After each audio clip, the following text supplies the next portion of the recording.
The UCL is the best, people. The UCL is best. We keep saying this every single week when there's a Champions League match day. It is the best competition. The drama, the comebacks. We've seen now two epic comebacks in back-to-back days. First from Barcelona, and now PSG?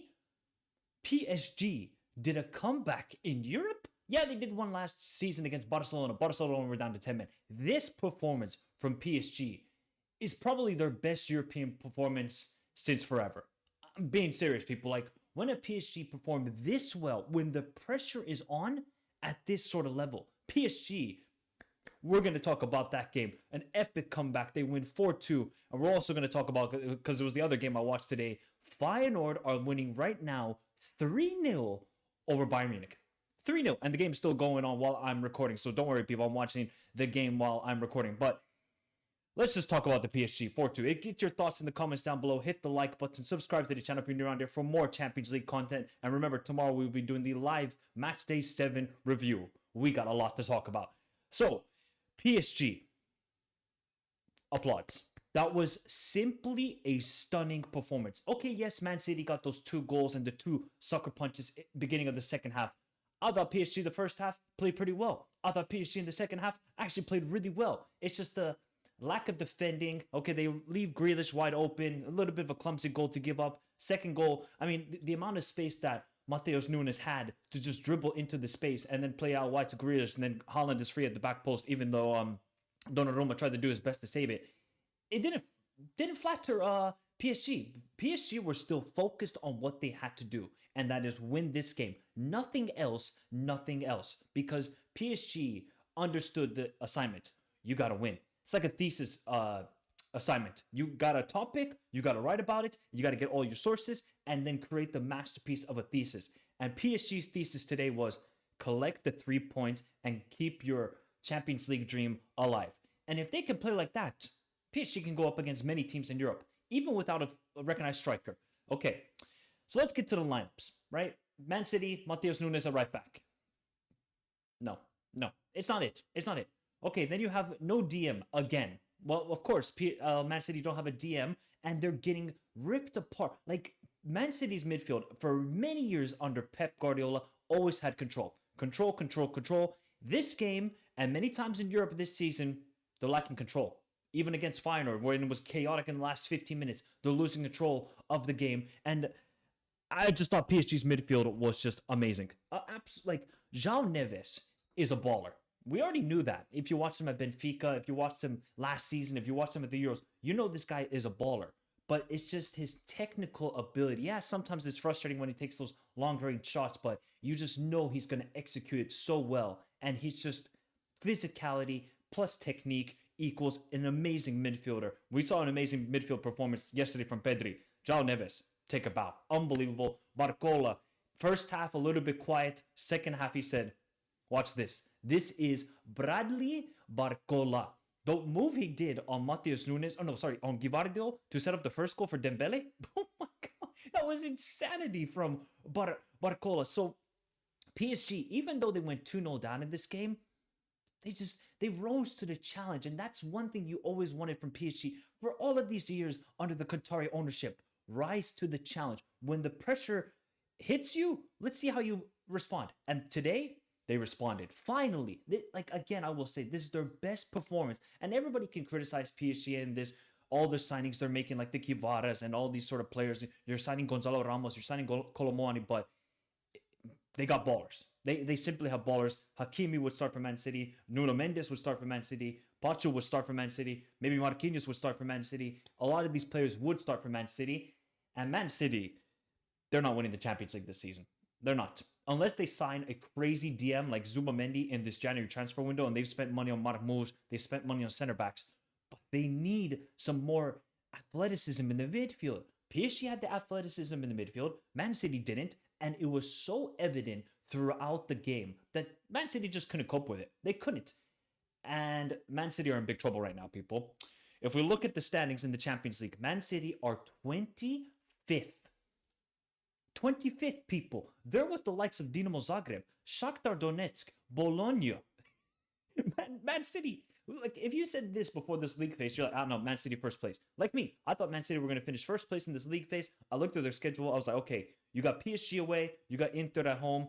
Yeah, it's doable. I expect Man City to get through it, but they haven't. They haven't. And shout out to Feyenoord, they just won the game, so we'll talk about that very soon. Man City are in trouble though.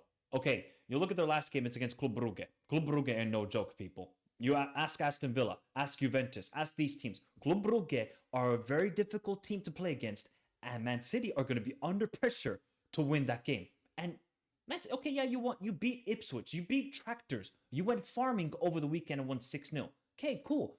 Let's see how you do in Champions League. And they took the 2-0 lead, and then they just, collapsed. Same thing against Feyenoord, 3-0 up, collapsed. This team is just, as soon as obviously Ruben Diaz had to come off at halftime. I guess it was an injury or just precaution, but they just are collapsing. They don't have that mental strength that you always associate with Manchester City in the last couple of years. And it ain't looking good. Haaland, quiet.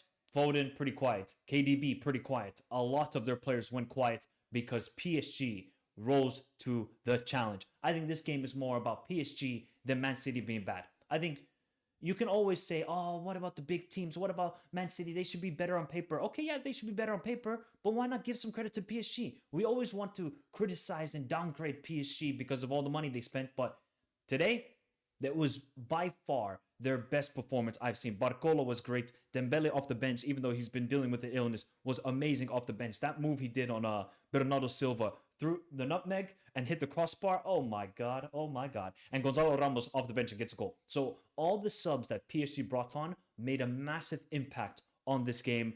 Preliminary thoughts, people. Are Man City now in big trouble? Are Man City now in huge trouble of not even making it to the, let alone the top 8? The knockout round? Celtic made it to the knockout round, but Manchester City wouldn't. Oh, no. We're not getting into that storyline if that does happen. So get your thoughts in the comments down below, and we're going to talk about the next game. The other game I watched, Feyenoord 3-0. Now, this Champions League is goated. This Champions League phase will go down in history because Feyenoord have lost to RB Salzburg, had a crazy draw against, that's only RB Salzburg's only points in this whole entire Champions League. Got the crazy draw with Manchester City. Got destroyed by Bayer Leverkusen 4-0 at home. And today they beat Bayern Munich 3-0. Okay, you look at the scoreline, you're like 3-0. Cool. Now, first off, why do you think I'm wearing this kit, people? Oh, Santi, oh, Santi, Mexico, man. But there's rumors today that Milan might put a bid in for Santi. Well, he said, watch this performance, Milan. This is what you're going to get in your future. And Santi, the first goal, that pass from Small, the left back, was exquisite. Over the top of Kim Min-jae. Okay, maybe it's a lucky touch from Santi, but take nothing away from the finish. The finish was ludicrous.